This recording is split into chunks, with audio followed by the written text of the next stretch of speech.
Personally, for me, I think mental health is like your emotional state and like the thoughts that you have and overall just your whole being because it's also related to your physical health because when your mental health is bad, your physical health is also bad. Tapi kan guru di sini itu kayak mengajar kita untuk jangan care about like the end result. What's important is about the journey or the process. So it's actually very useful.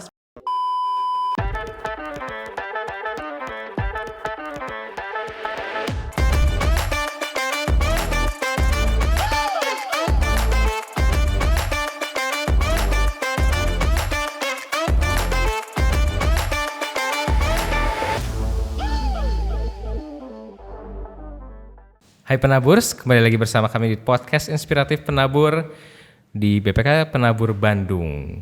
Hari ini kita akan bahas mengenai kesehatan mental. Saya adalah Ken Aldi, saya merupakan counselor dari BPK Penabur Banda. Dan bersama saya sudah ada murid-murid saya, Keira dan Xiaoyu. Oke, ngomong-ngomong soal kesehatan mental, mungkin saya akan ada beberapa pertanyaan ya untuk kalian. Mungkin yang pertama, menurut kalian nih, kira-kira kesehatan mental itu apa sih? Itu dulu aja. Personally, for me, I think mental health is like your emotional state and like the thoughts that you have and overall just your whole being because it's also related to your physical health because when your mental health is bad, your physical health is also bad. Yeah. Okay. And maybe as well because of the physical health, right? We were mentioning about the physical health. So maybe the things that affects the physical health will include like the challenges that we face, which is also affecting our mental health as well as our well-being. Oke. Jadi kalau menurut kalian yang namanya tantangan, yang namanya stres itu mempengaruhi kesehatan mental ya. Kalau yang saya tangkap dari Keira sama Xiaoyu tadi. Nah mungkin boleh Keira dulu, boleh Xiaoyu dulu silakan. Kira-kira ada nggak sih tantangan-tantangan yang kalian hadapi di sekolah terutama? Oke, jadi menurut saya sendiri kan bukan orang Indonesia. Jadi pertama tantangan yang saya menghadapi mungkin akan tentang bahasa yang saya gunakan. Karena saya bukan orang Indonesia. Walaupun saya kalau dalam sehari-hari saya masih bisa ngobrol dengan guru atau teman. Tapi kalau tentang kata yang lebih baku atau kata yang lebih rumit, saya tidak bisa menggunakan dengan benar. Terus mungkin selain itu juga karena kita setiap tahun mempunyai project kan, setiap tahun kita mempunyai project. Terus saat itu karena pandemi, terus sekolah juga secara online. Jadi pas waktu itu saya pulang ke Taiwan dulu.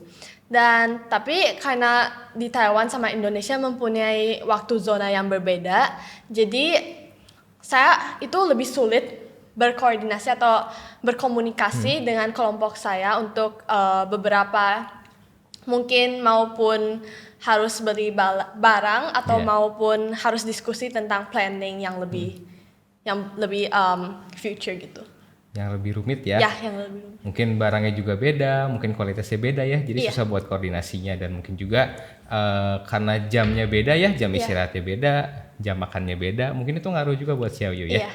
Oke, jadi itu menurut Xiaoyu. Kalau menurut Keira gimana?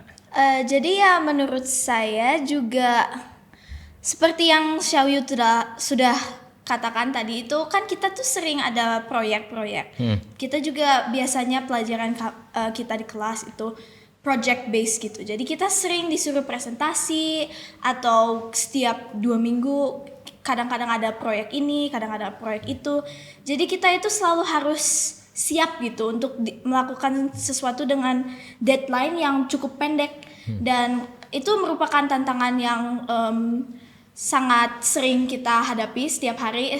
Hari ini pun saya juga mempunyai presentasi di kelas tadi.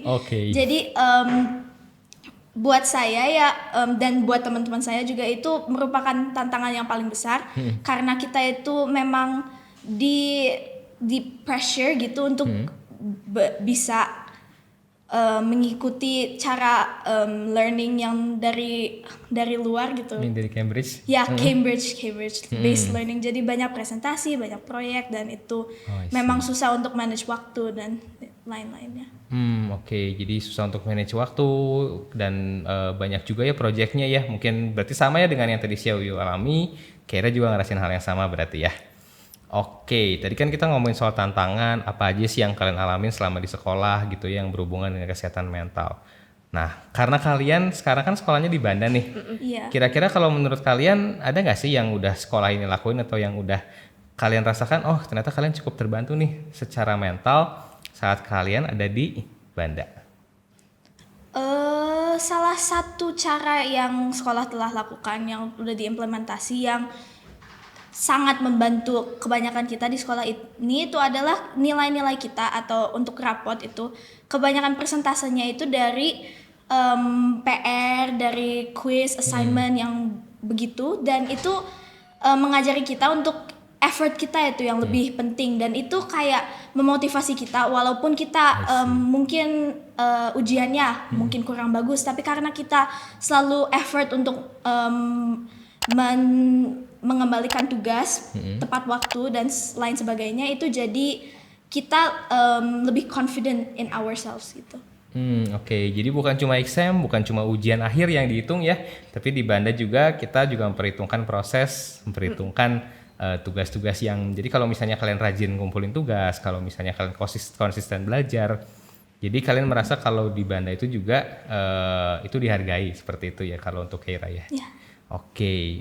Kalau dari Xiaoyu gimana? Saya sih juga similar seperti Keira, karena kan di guru sini itu mereka sangat suportif kepada siswa-siswinya, dan juga mereka sering mengasihi feedbacks kan, feedbacks.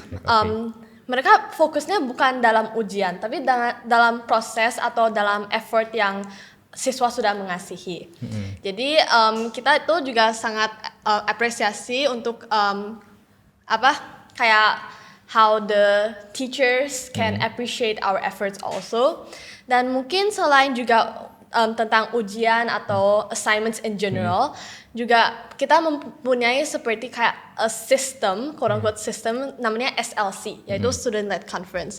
Dan dari SLC tersebut, students itu lebih bisa analisis tentang diri sendiri. Jadi bukan hanya guru yang berbicara dengan orang tuanya, tetapi student sendiri juga harus mengidentifikasi tentang apa strengths mereka ataupun weakness mereka. Jadi mereka sendiri bisa kasih tahu untuk orang tuanya tentang apa kesulitan mereka saat sekolah gitu. Oke. Nah ini mungkin agak berbeda ya dengan di sekolah lain, di mana kalau di sekolah lain mungkin adanya bagi raport ya, tapi kalau di kita mungkin ada SLC, di mana kalian juga punya kesempatan buat ngejelasin ke orang tua kalian ya, kira-kira apa aja sih yang udah kalian lakuin selama kalian belajar selama sebelum mid semester gitu, apa yang udah kalian capai. Mungkin kalian juga bisa memperhitungkan kira-kira apa sih hal-hal yang harus kalian perbaiki gitu ya. Nah itu menurut kalian SLC dan prosedur lain itu juga cukup mempengaruhi kesehatan mental kalian? Kalau menurut Keira atau Xiaoyu gimana? Sangat mempengaruhi kesehatan mental saya, karena saya itu memang orangnya itu ekspektasinya tinggi untuk diri saya sendiri, dan karena saya di sekolah ini diajar untuk mengapresiasi effort dan proses dari melebihi daripada the end goal. Itu mengajari saya bahwa saya itu whatever I do matters, you know. Like it teaches me to be grateful for what I do. Oke, kalau buat Xiaoyu gimana?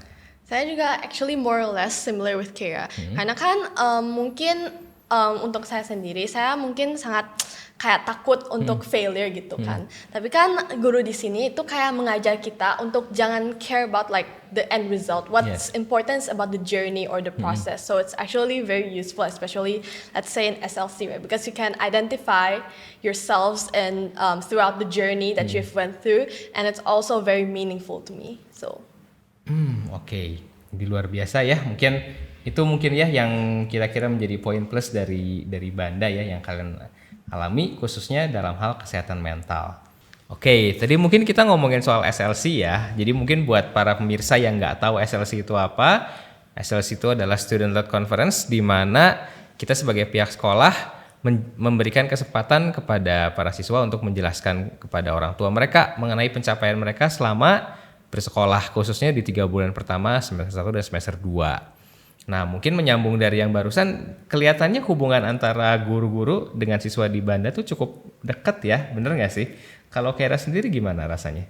Ya, hubungan karena kan kita tuh sekolahnya tuh komunitasnya cukup kecil ya, relatif kecil. Nah, itu membuat kita tuh dekat sama semua orang. Dan itu juga termasuk guru. Jadi kita tuh kadang-kadang kalau kesusahan atau lagi mungkin lagi kayak berat gitu hidupnya gitu, kita kadang-kadang juga lebih nggak sesusah-susah itu kalau mau curhat gitu ke guru atau mau kayak kita mau nanya pertanyaan pun kita bisa sambil ketawa-ketawa begitu. Jadi kita itu bisa have a tight and firm bond with our teachers.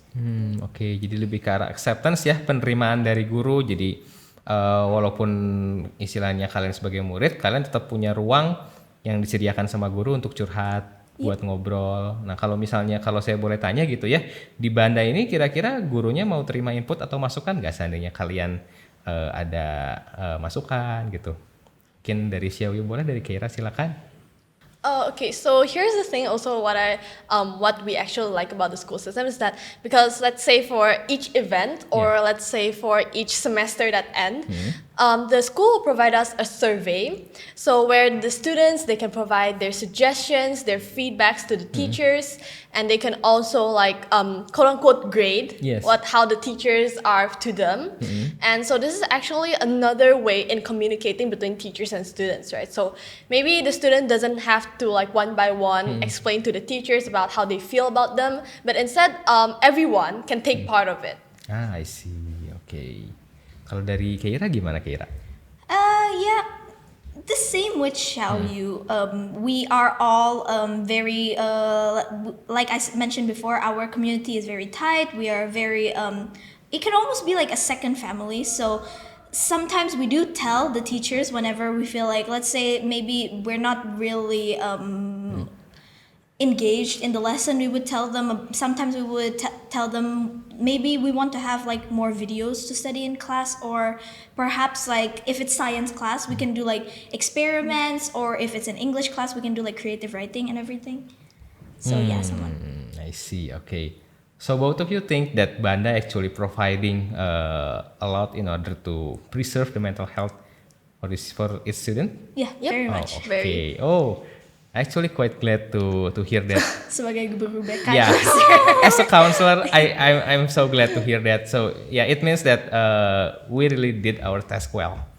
Ya, jadi saya bersyukur karena ternyata apa yang telah kami lakukan itu memang bermakna buat kalian sebagai student di Banda. Oke, jadi kita kan sudah banyak membicarakan mengenai kesehatan mental, khususnya di lingkungan BPK Penabur Banda. Nah, mungkin kira-kira ada hal yang mau ditambahkan nggak dari Keira dan dari Xiaoyu?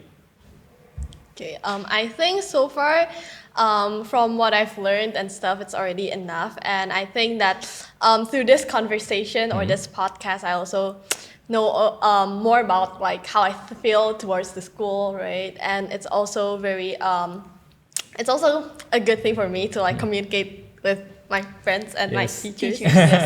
So yeah, I think that's all from me. Okay.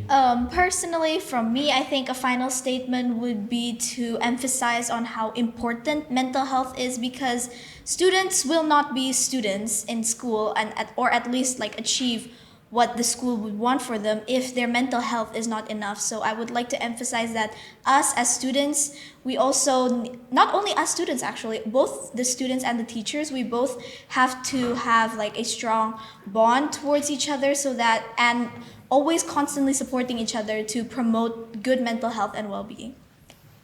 Oke, thank you untuk Keira, thank you juga untuk Xiaoyu. Jadi dari pembicaraan hari ini kita bisa mengetahui ya, kalau ternyata kesehatan mental itu sangat mempengaruhi performance baik untuk murid, baik untuk guru-gurunya juga ya. Jadi kita nggak mungkin bisa mengharapkan performance yang baik dari murid seandainya kita sendiri sebagai guru, kita sendiri sebagai school faculty tidak mendukung kesehatan mental dari siswa-siswa kita semua.